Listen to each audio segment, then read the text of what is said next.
Imagine a country where human life is worth less than a grain of rice, where the laughter of children is replaced by heart-wrenching cries of hunger, where the shadow of fear hangs over every corner of daily life. This is North Korea, the brutal empire under the reign of Kim Jong Un, a dynasty built on a foundation of lies, oppression, and bloodshed. Behind the mysterious curtain of this country are horrifying acts of cruelty, crimes against humanity that occur every day, yet the world seems to deliberately turn a blind eye. From horrifying concentration camps to savage executions, Kim Jong Un has proven himself to be one of the most brutal dictators in modern history. Are you brave enough to face the naked truth about the most shocking and ruthless actions of Kim Jong Un? This journey to explore the hell on earth will reveal the darkest secrets of the Red Shield dynasty, truths that may send shivers down your spine. So where does this horrifying story begin? Let's explore together in today's video. The horrifying reign of Kim Jong Un. The bloody power story in North Korea begins with Kim Jong Un's effort to consolidate his throne, the successor chosen by his father, Kim Jong Il. At just his 20s, Kim Jong Un rose to the pinnacle of power. Even someone with no political knowledge could predict the underlying storms, opposition, and internal dangers that come with a transfer of power in a dictatorship. Kim Jong Un understood this all too well. Yet, instead of winning the people's favor through economic improvement or raising the standard of living, he chose to spread fear through brutal purges. The first victim in this political drama was Jang Song-theek, Kim Jong Un's uncle. Once the second most powerful figure, a close advisor, and a seasoned architect who spent decades shaping North Korean politics, Jang Song-theek held a key position. Could his competence and influence have become a threat, causing Kim Jong Un to fear being a puppet in his uncle's hands? In 2013, Jang Song-theek was accused of treason, and the fate that awaited the traitor under Kim Jong Un's rule. A horrifying execution so unbelievable, it's hard to fathom. It wasn't just a simple bullet to finish him off. Kim Jong Un orchestrated a brutal public execution using anti-aircraft guns, a weapon capable of inflicting devastating damage to the body. Rumors even suggested that Kim Jong Un had parts of Jang Song-theek's body displayed as a chilling warning to anyone who dared oppose him, a method that was both economical in words and visually vivid, ensuring that anyone who saw it once would be haunted for life. But it didn't stop there. Kim Jong Un's fury didn't only target Jang Song-theek, but also spread to his entire family, regardless of age or status. From wives and children to distant relatives, anyone connected to Jang was either thrown into labor camps or mysteriously disappeared. A few fortunate survivors were exiled to remote rural areas, living a dark, isolated life, completely separated from society. Eliminating political rivals is not uncommon in the world, but to heartlessly kill his own family and cut off an entire bloodline like Kim Jong Un did truly earns him the title of the most brutal dictator of the century. This event sent shockwaves around the world, leaving the public horrified by Kim Jong Un's brutality. But this is just the tip of the iceberg. Are there more horrifying tricks hidden behind the mysterious curtain of the North Korean regime? When the next victim was his half-brother. Kim Jong-nam, the half-brother of Kim Jong-il, was once considered the potential heir to Kim Jong-il's throne. Born into the swirl of power, he carried the royal bloodline, yet his fate was one of misfortune and a tragic end. Unlike his secretive and calculating brother, Kim Jong-nam was described as open-minded, free-spirited, and a lover of Western life.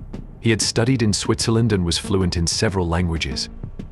However, it was his free-spirited and somewhat naive personality that led to the fateful turning point in his life. In 2001, in what was considered a rather foolish attempt, Kim Jong-nam was arrested at Narita Airport in Japan while trying to enter the country with a fake Dominican passport. The purpose of the trip, according to his statement, was simply to visit Disneyland, Tokyo. This incident made Kim Jong-il, his father, extremely angry. It not only brought disgrace to the Kim family but also exposed Kim Jong-nam's immaturity and unreliability. From that point on, he fell out of favor and was forced into exile in Macau, China, and several Southeast Asian countries. Although he distanced himself from the power center, living a reclusive life away from political disputes, in Kim Jong-un's eyes, his brother's existence remained a potential threat, a thorn that needed to be removed. On February 13, 2017, at Kuala Lumpur International Airport in Malaysia, a seemingly safe place for someone as harmless as Kim Jong-nam, tragedy struck. He was approached by two women who smeared a liquid on his face. At first, Kim Jong-nam thought it was a prank, but the liquid was VX, a deadly nerve agent, one of the most dangerous substances in the world, classified by the United Nations as a weapon of mass destruction. VX quickly attacks the nervous system, causing convulsions, paralysis, and death within minutes.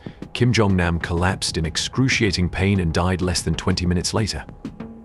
What's chilling is that the two women involved in the assassination, Siti Aisyah from Indonesia and Doan The Yuong from Vietnam, seemed completely unaware of the true nature of their actions. They claimed they thought they were participating in a reality TV show and paid a small sum to perform a prank, a cruel and terrifying irony, exposing the brutality and chilling calculation of the North Korean regime. The assassination of Kim Jong Un rocked the world, revealing Kim Jong Un's ruthless nature. He was willing to eliminate his own brother on foreign soil, using banned toxic substances to ensure his victim had no chance of survival. Some Western sources suggested that Kim Jong Un had ties to the CIA and may have been providing intelligence from within North Korea.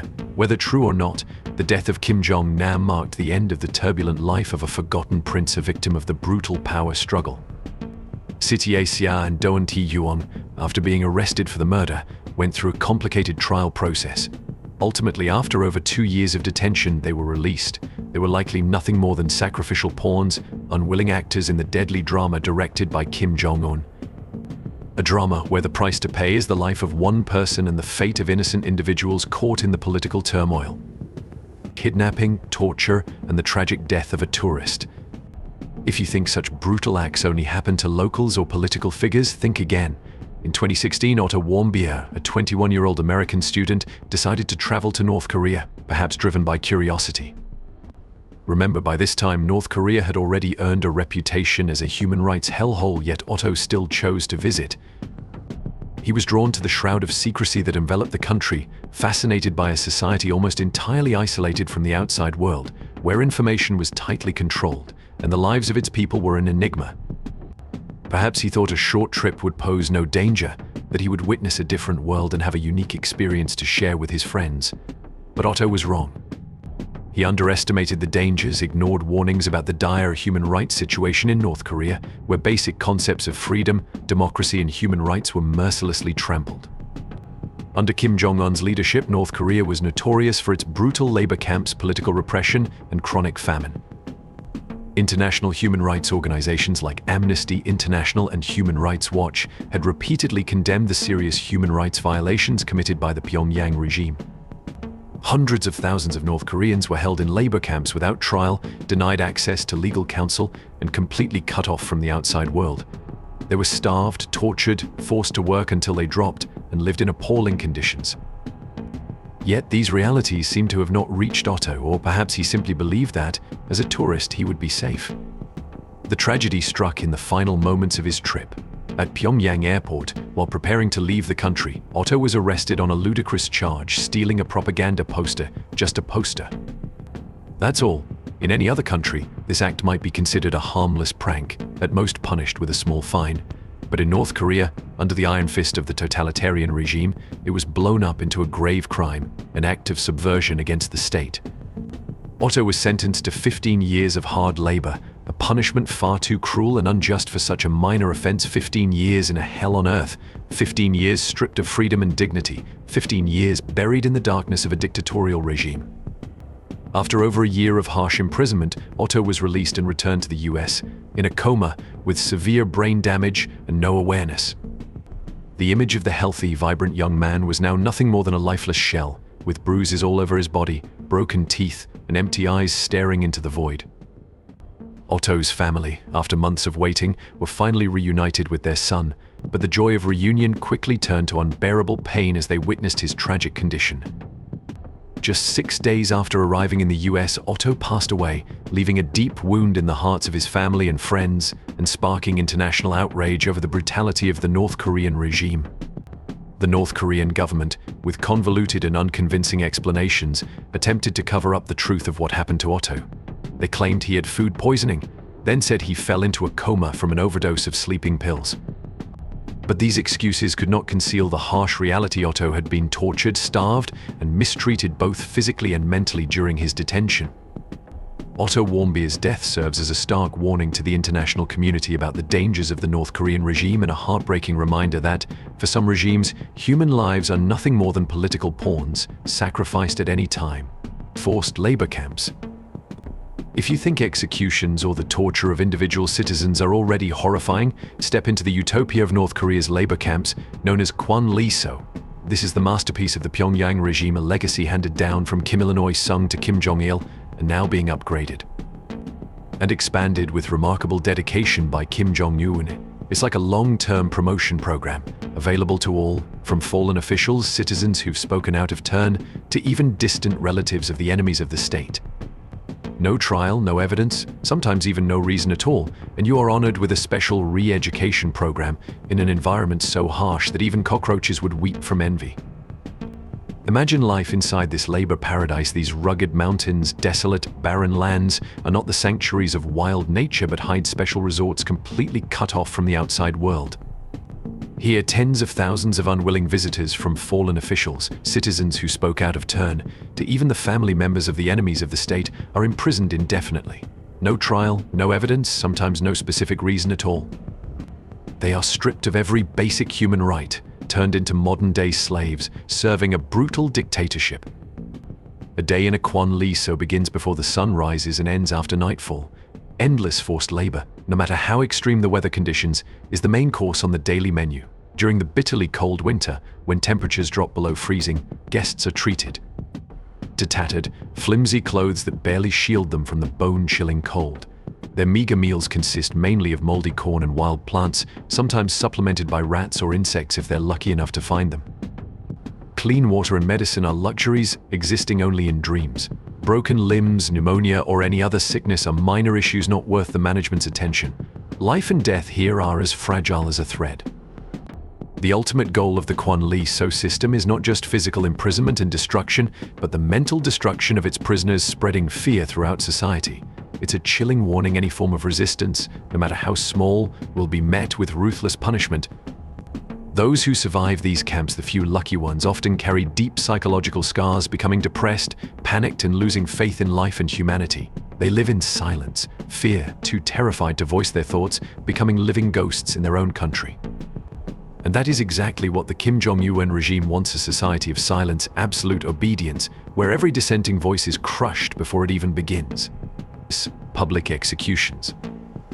If the brutal punishments in North Korea's labor camps haven't been chilling enough to make you shudder, then brace yourself for another spiritual dish, distinctly North Korean, meticulously orchestrated and publicly displayed under the masterful direction of Kim Jong Un. Mass public executions.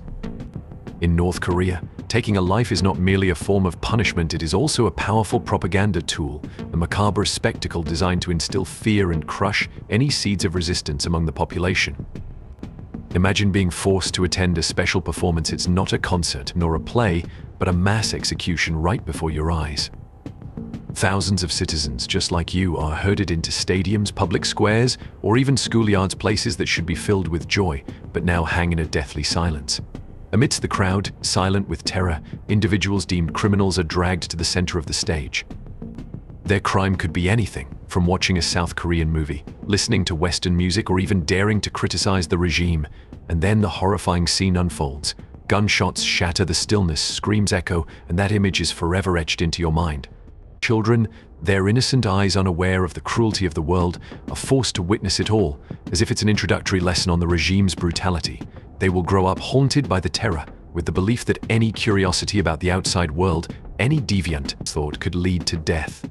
Stories of public executions in North Korea are not rare.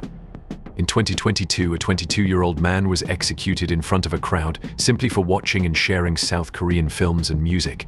In 2023, 9 people were executed for stealing government-owned beef and sharing it with the poor. These stories, documented by international human rights organizations, are just the tip of the iceberg. The actual number of victims under the regime is likely far more horrifying, and behind every cold statistic is a personal tragedy, a shattered family. Cultural repression and the suppression of free thought are central strategies of Kim Jong Un's regime. Banning movies, music, foreign language, controlling religious beliefs, and even regulating clothing styles all serve the purpose of turning the country into an isolated island, where foreign ideas and independent opinions are eradicated. The people are force-fed the ideology of Juche, required to idolize the leader and live in total submission. Any glimmer of freedom is immediately snuffed out. North Korea, under Kim Jong Un's rule, is not just a country, it is a vast ideological prison where the darkness of fear dominates all. Systematic human rights violations. It is almost ironic, or perhaps a bitter mockery, that the concept of human rights seems like a foreign language, an incomprehensible foreign tongue to North Korean officials. Perhaps even if they were to look it up in the most comprehensive encyclopedias, they would still struggle to grasp the true meaning of these two words. In this country, the most basic rights of humans, freedom of speech, freedom of movement, freedom of religion, are mercilessly stripped away. The people of North Korea, imprisoned in their own homeland, cannot move freely between provinces unless they are blessed with government-issued permission.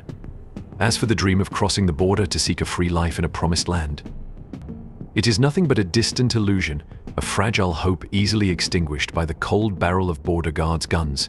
These border guards are ordered to shoot anyone daring to cross the barbed wire fence, anyone who dares to dream of a life outside the socialist paradise that the regime has self-proclaimed. The citizens of the most mysterious country in the world are trapped within their own homeland, unable to move between provinces unless they are granted permission by the government. According to a report by Human Rights Watch, movement between regions within the country is tightly controlled through a system of movement permits, and obtaining such a permit is often arbitrarily denied. As for the dream of escaping, seeking a free life in the promising lands such as South Korea or China, it remains a fragile hope, easily extinguished by the cold barrel of border guards' guns. The soldiers guarding the borders are ordered to shoot anyone who dares to cross the barbed wire, anyone who dares to dream of a life beyond the socialist paradise the regime has self-declared. It is estimated that thousands of people have lost their lives attempting to cross the border over the years, though the exact number is difficult to determine due to the secretive nature of the issue. The North Korea-China border, a strip of land that seems so fragile, has become an impenetrable wall separating millions of North Koreans from the outside world. Many, despite the lurking dangers, risk their lives attempting to cross into China, hoping to find even a glimmer of hope for a better life. However, rather than being welcomed, they are hunted down like wild animals, arrested and sent back to North Korea, where they face dark prisons, quick trials, brutal torture, and in some cases execution.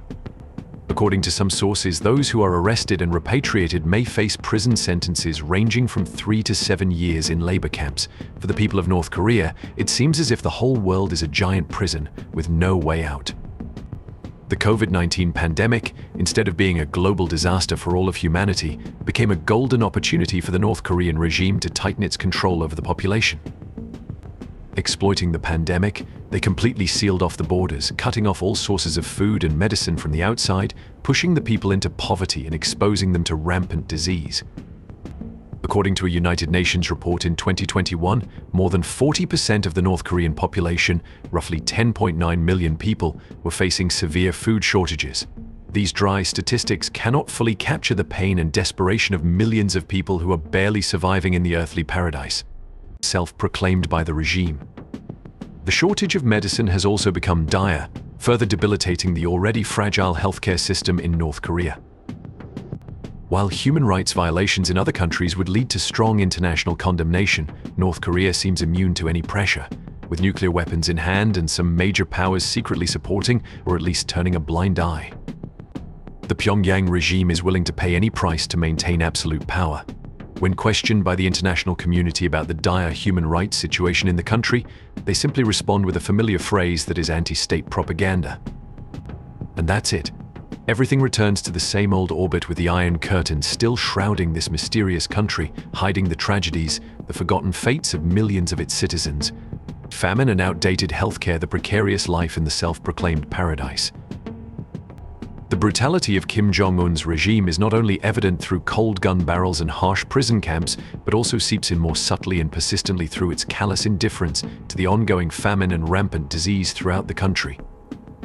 North Korea's healthcare system, once touted as a socialist achievement, is now nothing more than a ruin of the past, a vivid testament to the system's failure. Hospitals are woefully under-equipped, lacking not only medicines and basic medical equipment, but even the most essential services like electricity, clean water, and sanitation. According to a 2017 Amnesty International report, many hospitals in North Korea even lacked syringes and medical gloves, forcing them to reuse medical instruments without proper sterilization, increasing the risk of disease transmission. While the world makes strides in healthcare with nanotechnology and artificial intelligence, North Korean doctors, with their outdated medical knowledge and bare hands, are forced to revert to medieval methods of treatment, using herbs and plants to patch together lives that are barely hanging on. Appendicitis? Pray you're lucky enough to find an anesthetic, because it's rarer than bread in this socialist paradise. Frequent power outages render modern medical devices, if available, useless. Ventilators, ultrasound machines, X-ray machines all remain silent in the dark. Famine, a lingering specter that haunted North Korea since the 1990s, when the Great Famine claimed the lives of hundreds of thousands, if not millions, continues to be a nightmare with no end in sight. Under Kim Jong Un, the people of North Korea are still trapped in the vicious cycle of chronic hunger. While the supreme leader squanders billions of dollars on ballistic missile and nuclear weapons programs, millions of people still gnaw at hunger, struggling with malnutrition, lack of protein, vitamins, and essential micronutrients. The UN's Food and Agriculture Organization FAO estimated that North Korea's cereal production in 2022 was only around 4.5 million tons, far below the country's domestic consumption needs. Outdated agriculture, lack of fertilizers, absence of modern machinery, poor irrigation systems, and a harsh climate leave food production perpetually uncertain and dependent on weather conditions. A bitter paradox: while Switzerland can comfortably raise dairy cows and Japan can import food from all over the world, North Korea, a nation that proclaims itself a powerhouse, must endure a situation where its people chew grass and tree roots just to survive another day. According to the World Food Programme (WFP) and the Food and Agriculture Organization of the United Nations (FAO), about 40% of North Korea's population, more than 10 million people, faces severe food insecurity. Behind these dry statistics lie desperate lives with frail bodies and vacant eyes staring into an uncertain future. Images of people eating grass, tree roots, and bark to stay alive are not rare in this country. Yet these images seem to be just faint dots in the eyes of Kim Jong Un. He remains preoccupied with grand displays of military power, building monumental memorials, and holding elaborate military parades while his people slowly die from hunger. Could hunger, the extreme poverty of the people, also be a political weapon, a tool to keep the population in control and quash any potential dissent? An unsettling question, whose answer is perhaps buried somewhere within the closed walls of Pyongyang. Experimentation on human. If you have the courage to face the abyss of human cruelty, then let's step into the darkest, most horrifying chapter of human history, the chapter that talks about biological and chemical weapon experiments on our own kind, allegedly happening in North Korea.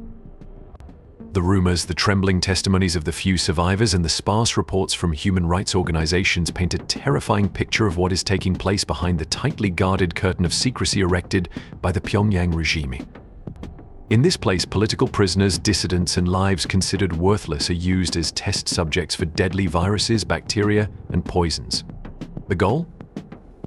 Nothing noble, simply to find more effective, silent, and of course harder to detect ways to take the lives of fellow human beings, serving the regime's imperialist ambitions. Imagine, if you dare, the airtight rooms thick with the stench of death in the concentration camps, the unfortunate victims bound tightly, their bodies trembling in fear, helpless as poisonous gas is pumped into their bodies. They convulse, foam at the mouth, their breath becomes shallow, life fading away slowly, each moment bringing unbearable pain. And on the other side, in pristine white lab coats, a cruel, bitter irony: the scientists meticulously document every symptom, every agonizing second of these dying lives. They watch coldly, analyzing, as if conducting a routine scientific experiment on lab rats, not witnessing a brutal, inhuman torture of their fellow human beings. According to some reports from human rights organizations such as Amnesty International and Human Rights Watch, although not fully verified due to North Korea's strict secrecy, powerful nerve agents like VX, which can kill with just a small amount of skin contact, deadly biological agents like anthrax bacteria, and even specially designed viruses are believed to have been tested on living bodies. Their bodies become living textbooks for pathological lessons. The goal is not only to develop mass destruction weapons, but also to train a future army of biological assassins ready to spread death at the regime's command. And it is believed that Kim Jong Un personally supervises these programs like a mad scientist. Stepping out of the pages of a horror story, Although there are no precise statistics on the number of victims from these barbaric programs, experts believe the number is vast, possibly in the hundreds or even thousands. Of course, North Korea denies everything. They always do. They claim that these are fabricated lies, slander from hostile forces. But if they are innocent, why block international organizations from conducting independent, transparent investigations? Why hide from the light of justice like vampires afraid of the cross? The answer is already clear. And still, the sparse, fragmented information about this program manages to leak out, told by those who were fortunate enough to escape hell on earth, documented by international human rights organizations. Their voices, like flickering candles in the dark night, fragile yet resilient, strive to reveal the truth, calling for justice for the lives buried in darkness, demanding the international community take concrete actions to stop these crimes against humanity. But will their voices be enough to shake the conscience of the world? Will justice be served? That question we leave to history and the conscience of mankind to answer. North Korea, under Kim Jong Un's leadership, remains a festering wound on the world map, a painful reminder of the impotence of the international community in the face of crimes against humanity. The brutal actions, savage repression, and nuclear ambitions of this regime not only threaten peace and stability in the region, but are also an insult to the conscience of humanity. Will the world continue to stand silent, or will there be meaningful actions to end the suffering of the North Korean people? The answer, for the most part, lies in our hands. Let us speak out, let us take action for a world with no place for cruelty and injustice. Because our silence is complicity in the crime. If you find this content interesting, share this video with more people. Don't forget to like, subscribe, and turn on the notification bell so you don't miss our future content. Goodbye and see you soon.